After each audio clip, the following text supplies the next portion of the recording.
It's Thursday, November 29th, and the Supreme Court has finally ruled on Title 42. And they have come out in support of the 19 or 20 southern-type states that have insisted that Title 42 remain in effect. And that's exactly what the Supreme Court did. They ruled that Title 42 shall remain in effect until February, when final arguments are heard. But it was not just a straightforward conservative ruling. This one had a dissenter. Neil Gorsuch voted with the liberals. So instead of having a 6-3 verdict, the verdict was 5-4 in favor of keeping Title 42 in effect. That decision doesn't mean that Title 42 is the law of the land, so to speak. It's remaining in effect while the legal challenges play out. That's what the Supreme Court decided. So this decision ensures that federal officials will continue to swiftly expel immigrants at the U.S. borders, at least for several months more. Now, I don't know how they could use the word swiftly in these articles, because it doesn't seem like they're doing anything very swiftly at the border. But since March 2020, the measure called Title 42 has allowed border agents to immediately turn away immigrants by using COVID-19 as an excuse. So if the border agent said, "You look like you have COVID-19, we're not letting you in the country," something to that effect. That was the whole purpose of Title 42.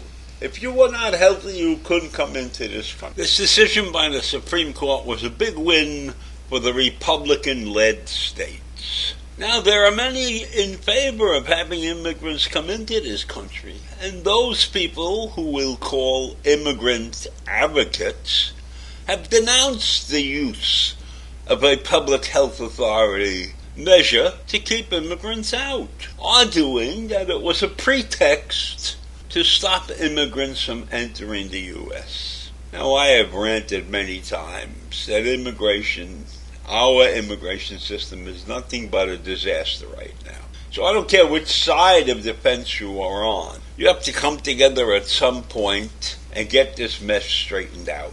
And meanwhile, the Texas National Guard has built 2 miles of border fencing in the El Paso, Texas area because of the immigrant surge. And all of those immigrants now face uncertainty, because now Texas can go back to throwing them out of the country using Title 42. But Title 42 will only remain in effect for a little while longer, because the Supreme Court is going to keep on looking at this case and will probably come to a decision sometime in February when they hear more arguments on the case. So this is a temporary stay on Title 42, but it will be around until February. Now, the interesting thing about this, the real thing that caught my eye, was the fact that Gorsuch voted with the liberals. However, he has done that before, so it's not a total surprise that he did that. What would be a shock is if someone like Alito or Thomas voted with the liberals. That would be a shock. It would even be a shock when the Chief Justice Roberts would vote for the liberals, because he's gone on the fence a couple of times. So this is a once-in-a-lifetime chance, I guess. Probably not once in a lifetime, but it's going to happen very rarely with this Supreme Court, where you have one of the staunch conservatives, they're all staunch conservatives, voting with the liberals.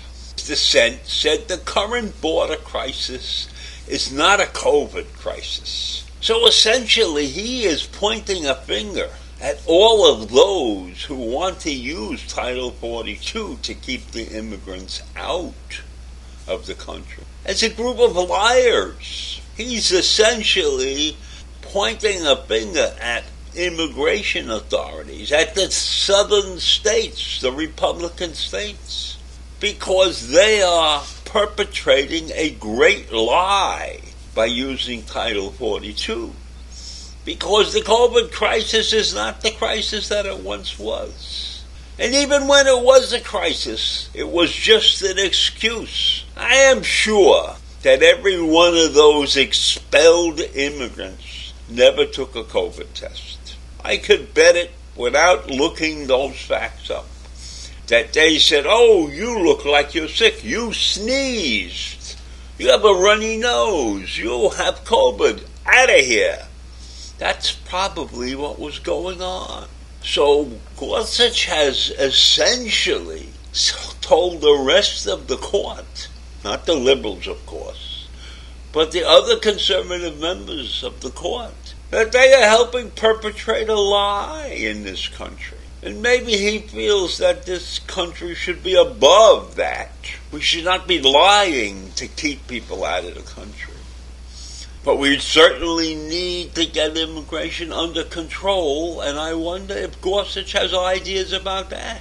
In fact, if you look carefully at this entire situation, the pandemic, which had been used as an excuse, was terminated as an excuse this past April.